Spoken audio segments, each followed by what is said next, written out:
Es decir, no existió nunca la posibilidad de que se pudiese crear una verdadera sociedad nacional en este país.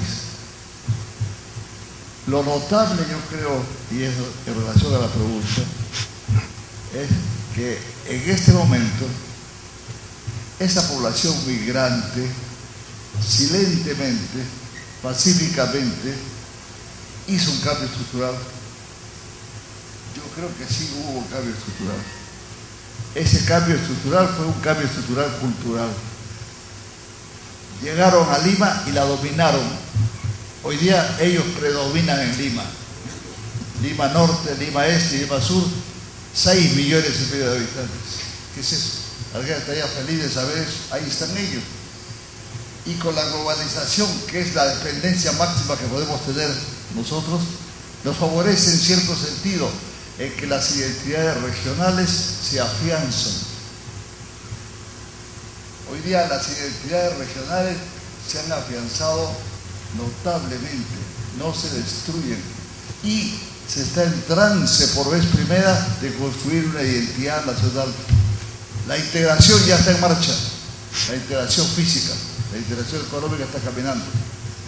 Es decir, lo que estamos viendo, el Perú que estamos presenciando ahora, si Arguedas estuviera presente acá, estaría, como él dicho, en lo que he expuesto, feliz de constatar eso. Estaría feliz de saber cómo los migrantes hicieron lo que no hizo Centeno, ni el Poder Oficial, ni el general Velasco, ni los presidentes, ni ningún partido político, ni nada.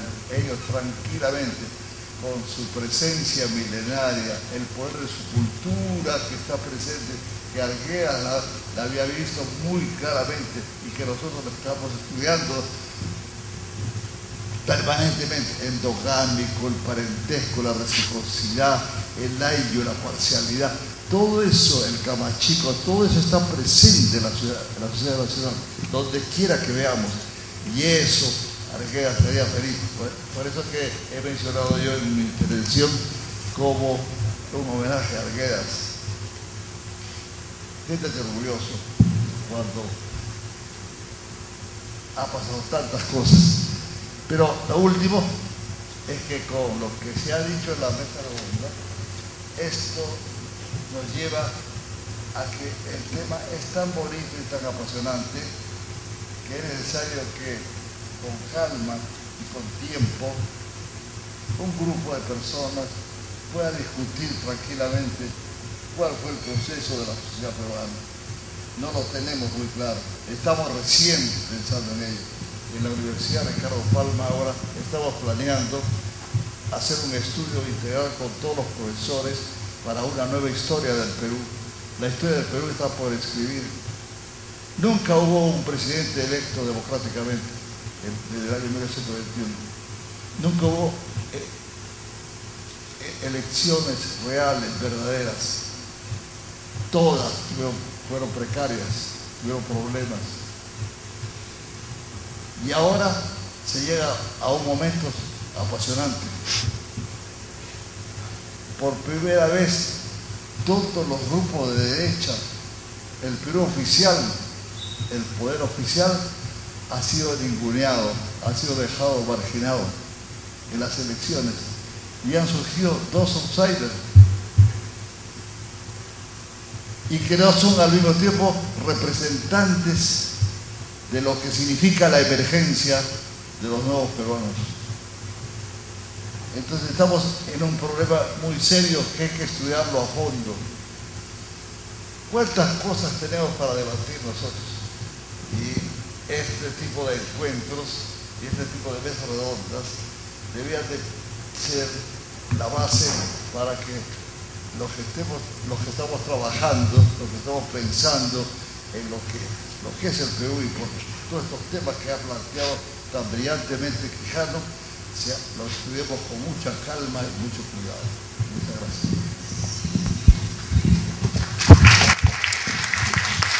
A continuación, Carmen María Pinilla.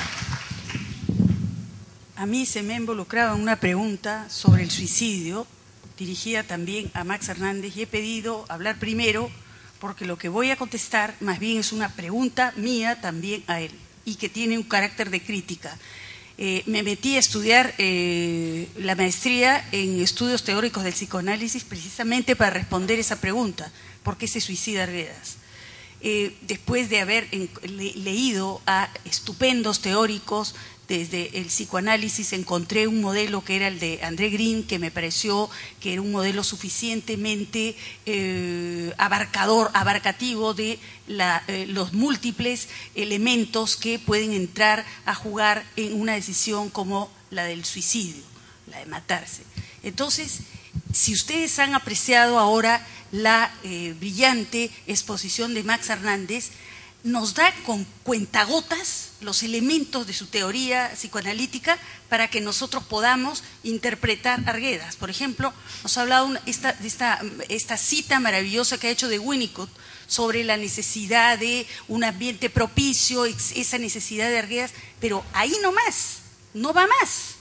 Y el doctor Quijano ha planteado una pregunta importantísima y se ha dirigido a él. ¿Por qué, por ejemplo, Lola Hoffman se opuso a que José María Arguedas retomara el proyecto de trabajo en Chimbote? Entonces, son esos los elementos que nosotros, o por lo menos yo, esperamos, galgos, de parte de los psicoanalistas. Y por supuesto que toquen el tema de la sexualidad. Se ha publicado numerosas cartas, hay numerosos documentos sobre el meollo de lo que Freud considera que está en la base del comportamiento de la psique, que es la sexualidad. Pues no hay todavía los trabajos a profundidad que deben hacerse desde esta disciplina tan esclarecedora.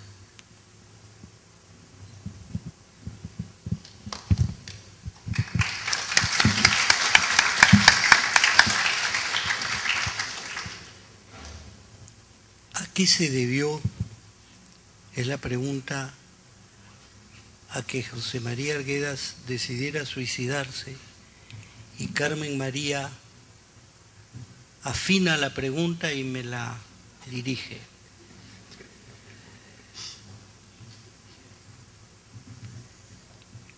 El gran poeta inglés Álvarez, así se llama él, Álvarez es su apellido, escribió un libro estupendo que se llama El Dios Salvaje, sobre el suicidio. Y la primera frase es: siempre hay algo oscuro en cada suicidio. Quiere decir que podemos asediar la idea del suicidio desde una perspectiva histórica nacional, una perspectiva brillante como las que plantea siempre Aníbal, o desde una perspectiva psicoanalítica.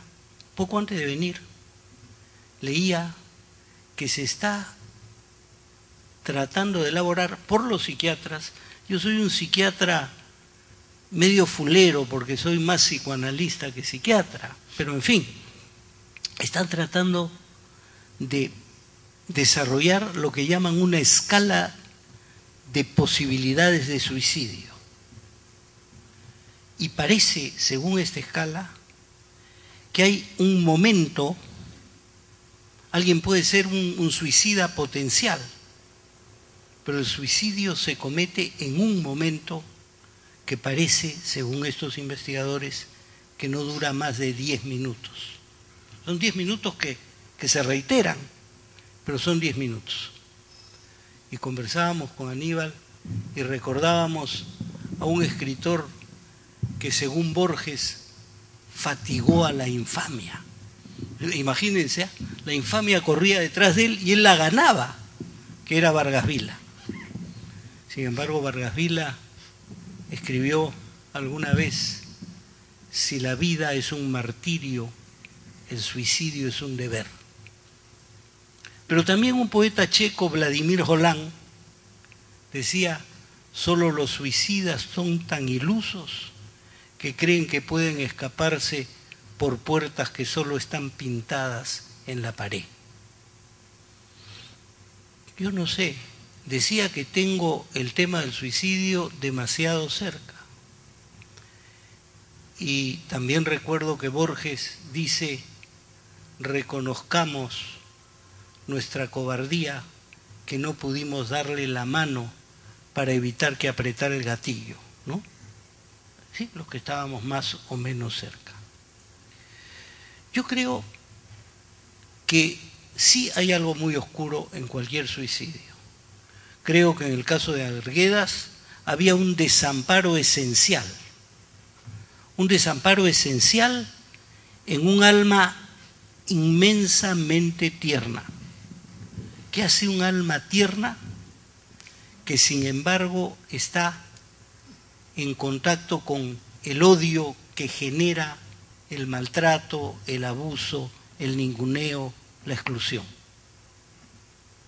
Esa contradicción no tiene otra salida que el suicidio. Pero ¿creemos que es una salida? ¿Cuál es la salida para tomar a esta historia del Perú que necesitamos recontarnos? ¿Cuál es la salida al periplo extraordinario de Carmen María, que se metió a estudiar una maestría en psicoanálisis con el único propósito de entender a Arguedas? No de cobrar 100 mangos por consulta, no, entender a Arguedas. Entonces, eso es un acto extraordinario, pero no sé si se puede entender algo más. ¿Cómo podemos sí entender que esta inmensa metáfora personal que es Arguedas puede representar o el intento de solucionar algo que solo tenía la solución del corte, poniéndose él como aquello que debía cortarse porque era imposible, porque había llegado de repente a los límites de la representabilidad del nudo que lo agobiaba, del nudo que lo ahorcaba, y tuvo que suicidarse? ¿O en ese momento simplemente desfalleció su posibilidad de seguir adelante? Y queda un término muy importante. Nos ha contado algo muy importante, que la persona que analizaba a Arguedas, su psiquiatra, Lola Hoffman, le dijo, no vayas. Hay una historia muy interesante. Uno de los revolucionarios rusos era muy amigo de Trotsky, y Trotsky le dijo que se analizara no con Freud, sino con Adler. Y Adler en sus notas dice, me temo que este es un caso perdido, es un depresivo crónico o cosas por el estilo. Este señor se va a matar. El señor se enroló en la revolución, porque esto era entre 1905 y 1917. El señor se enroló en la revolución y nunca más tuvo una crisis depresiva. Pero Vladimir Mayakovsky cantó loas a la revolución, escribió ese texto maravilloso que también leíamos en San Marcos, La nube en pantalones, y Mayakovsky se suicidó, desencantado por el destino que iba teniendo la gran revolución. Entonces, también hay un tema muy importante. Es un extraordinario acto individual. Y una de las grandes tensiones que nos muestra Arguedas es su pugna por ser un individuo que no traiciona a su sociedad y a su comunidad, pero que tampoco quiere ser simplemente una ficha más de esa sociedad. Y creo que hoy, 2000 años, ¿cómo se llama? Siglo XXI, la tarea es cómo conjugamos el bien común, que implica desaparecer el racismo, ciertamente, desaparecer los patrones coloniales de nuestra cabeza. Y el castellano es extraordinario, ¿no? La palabra patrón significa molde y patrón.